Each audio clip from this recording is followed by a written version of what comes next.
Hello guys, देखिए आज हम लोग फिर साइंस का पार्ट नंबर कितना लेकर आए हैं। अगर आपकी आवाज बुलंद है तो आपका हौसला भी बुलंद होगा। अगर आवाज में थोड़ा सा भी टेढ़ापन और धीरापन आएगा, आपकी हौसला एकदम टेढ़ापन धीरापन हो जाएगा। और जो भी 5 क्वेश्चन पढ़िए चाहे 50 क्वेश्चन पढ़िए, आप हर समय एनर्जी लेवल से कोई भी क्वेश्चन पढ़िएगा, आपको याद रहेगा। अगर डिस एनर्जी जहाँ हुआ कि आपके पढ़ाई में मन नहीं लगेगा, तो ध्यान दीजिएगा जो भी पढ़ाई जाता हो आप उस पर फोकस करिएगा। आप जितने बोलिएगा, जितने बोलते रहेगा, आपको याद उतना ही रहेगा। क्या पढ़े नहीं पढ़े तभी पता चलेगा। ऊपर देखिए प्रश्न नंबर कहाँ से शुरू हो रहा है। क्वेश्चन है ग्रीन हाउस प्रभाव क्या है। आप लोग को याद है? Yes sir. आपको याद है? Yes sir. लिखिएगा।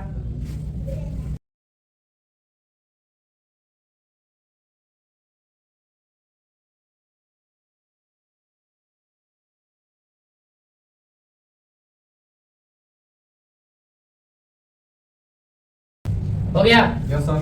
चलिए इसको पढ़िए, क्या लिखे हैं। वायुमंडलीय CO2 द्वारा सूर्य प्रकाश को शोषित करने पर पृथ्वी बहुत गर्म हो जाती है। इस प्रभाव को ग्रीन हाउस प्रभाव कहते हैं। इसका उपयोग अधिक ठंडे प्रदेश में पौधों को उगाने में किया जाता है। बहुत बढ़िया, ताली मारिए इसके नाम पर। बस देखिए इन्होंने लिखा कि ग्रीन हाउस प्रभाव। याद रखिएगा, ग्रीन हाउस प्रभाव के लिए एक ऑब्जेक्टिव भी आएगा कि ये किस जगहों पर किया जाता है। तो ज्यादातर जहाँ ठंडा होता है वहाँ पर पौधा उगाने के लिए किया जाता है। और ग्रीन हाउस प्रभाव है क्या, ये ध्यान से देखिए, लिखा बहुत जबरदस्त है। वायुमंडलीय कार्बन डाइऑक्साइड, वायुमंडलीय कार्बन डाइऑक्साइड द्वारा सूर्य प्रकाश को शोषित करने पर पृथ्वी बहुत गर्म हो जाता है। और इसी प्रभाव को ही क्या कहा जाता है, ग्रीन हाउस हो जाएगा। देखिए अब क्वेश्चन नंबर कितना पा गए हैं, ध्यान से सुनिएगा। जूल के तापन नियम क्या है। तो जूल के तापन नियम निम्नलिखित भी हो सकता है। आप लोग याद है? Yes sir. दीजिएगा, आइए लिखिए।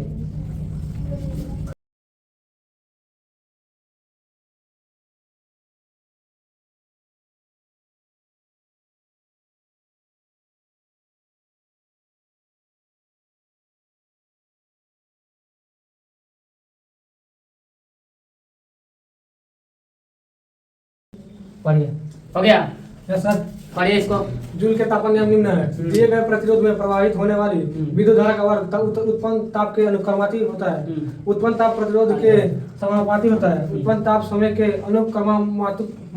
अनुपाती होता है। इसे ही जूल के तापन नियम कहते हैं। बहुत बढ़िया, ताली मार दीजिए इसके नाम से। सुनिए इन्होंने लिखा है कि जूल के तापन नियम। देखिए इनको जैसे याद था ऐसे लिख दिए, लेकिन ये आपको चाहे तो एक डिफिनेशन भी बना सकते हैं कि जूल के तापन नियम कैसे लिखिएगा। दिए गए प्रतिरोध में प्रवाहित होने वाला विद्युत धारा वर्ग का उत्ताप जो होता है वो अनुक्रमानुपाती होता है तथा प्रतिरोध समानुपाती होता है और समय अनुक्रमानुपाती होता है। इस नियम को ही क्या कहते हैं, जूल के तापन नियम कहते हैं।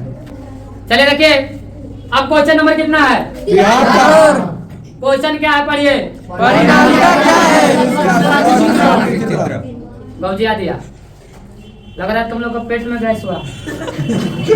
ऊपर देखो, एक हम के बोलता है परिनालिका क्या है। इसका स्वच्छ नामांकित बनाइए। तो सबसे पहले पता है परिनालिका किसे, मान लो ये अचालक पदार्थ है। क्या है, अचालक पदार्थ। इस पर तार लपेटने की क्रिया क्या कहलाती है, परिणालिका। किसी को दिक्कत नहीं तो देहाती भाषा में आप सुन लीजिए। जैसे खूब करिया लड़की होगी और वो अपना मुंह को खूब लपेटती है फेम, बिहान से लौके की बेग, उसी को कहेंगे कैसी परिणालिका। माने जिस गली में परी चली, ठीक है।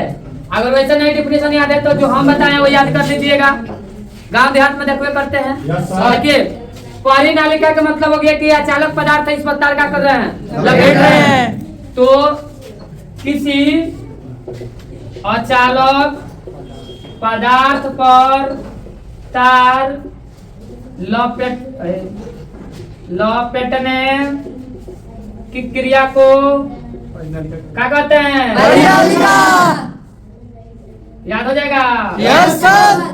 अब इसका चित्र बना रहे हैं। देखो ये मान लो तुम्हारा कोई अचालक पदार्थ है, इसमें नॉर्थ है, इसमें साउथ। इसी में तार लपेटने की क्रिया का कहलाती है परिनालिका। यही एक परिनालिका का स्वच्छ निर्माण की चित्र हो गया, बन जाएगा। Yes sir. देखिए अब क्वेश्चन नंबर कितना है? 72। क्वेश्चन सुनिए, विद्युत मोटर के सिद्धांत को लिखो। आप लोग को याद है? Yes sir. लिख दीजिएगा। Yes sir. आइए लिखिए।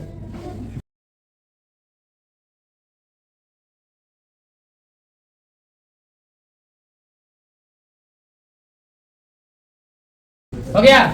पढ़िए इसको तो क्या लिखते हैं? विद्युत मोटर में एक ऐसी उपकरण है जिसमें विद्युत ऊर्जा को यांत्रिक ऊर्जा में रूपांतरित होता है, जिसे विद्युत मोटर के सिद्धांत कहते हैं। बहुत बढ़िया, ताली मारिए। तो इसके नाम पर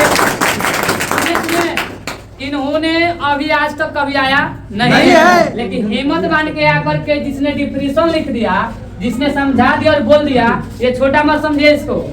ये लड़का पहली बार आया है कैमरा के सामने, थोड़ा हिचक रहा है, कोई ज्यादा नहीं है, ठीक है ना? तो ऐसा गलती होता है, मतलब लड़का ना, लड़के से गलती होता है।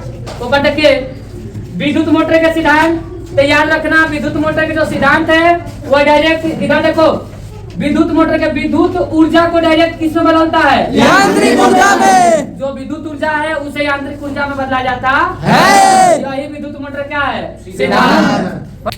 चलिए देखिए अब क्वेश्चन नंबर कितना है? 75। ध्यान से देखिए, विद्युत चुंबकीय प्रेरण से आप क्या समझते हैं? आप लोग को याद है? Yes sir. लिख दीजिएगा। आइए।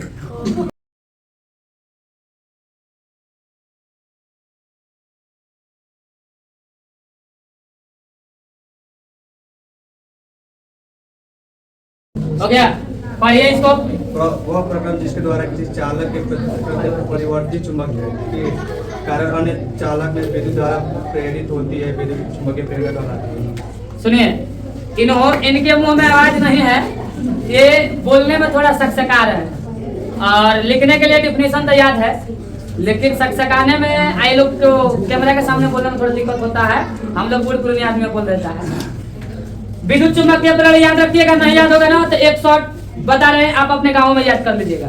विद्युत चुंबकीय प्रेरण क्या था? आसान पहले देखो, वह प्रक्रम जिसके द्वारा किसी चालक के परिवर्तित चुंबकीय के कारण अन्य चालक में विद्युत धारा प्रेरित हो जाता है। जैसे मान लो तुम कहीं जा रहे हो, तो किसी का दहिया उसमें छुआ गया, मान लो कोई लेडीज में तुम्हारा दही का हो गया, छुआ गया, गनगना तो जाएगा, लगेगा एकदम करंट मारा है, जबकि वो तुमसे छुआया नहीं है, कुछ दूरी पर है, तो उसी को हम लोग कहते हैं विद्युत चुंबकीय प्रेरण। तो वही चीज कहलाता है विद्युत चुंबकीय प्रेरण। अब हम फिजिक्स के माध्यम समझते हैं। सुनिए, कभी कभी आप लोग देखे भी होंगे, चाहे किए भी होंगे, कि जब तार ये आ रहा है दूसरे तार इसके पास जाता है तो पहले ही इसमें आग पकड़ लेता है, इसी को कहा जाता है विद्युत चुंबकीय प्रेरण।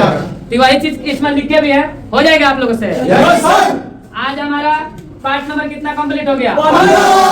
और 15 पार्ट्स का जितने 1 से लेकर 14 पार्ट्स बनाए हैं, सभी पार्ट्स का अगर आप देखना चाहते हैं तो उसका लिंक इसके डिस्क्रिप्शन में डाल देंगे, आप लोग जाकर देख लीजिएगा। अगर ये वीडियो अच्छा लगे तो आप लाइक कीजिए, कमेंट कीजिए और बेल आइकन दबाना ना भूलिए। Thanks for watching video.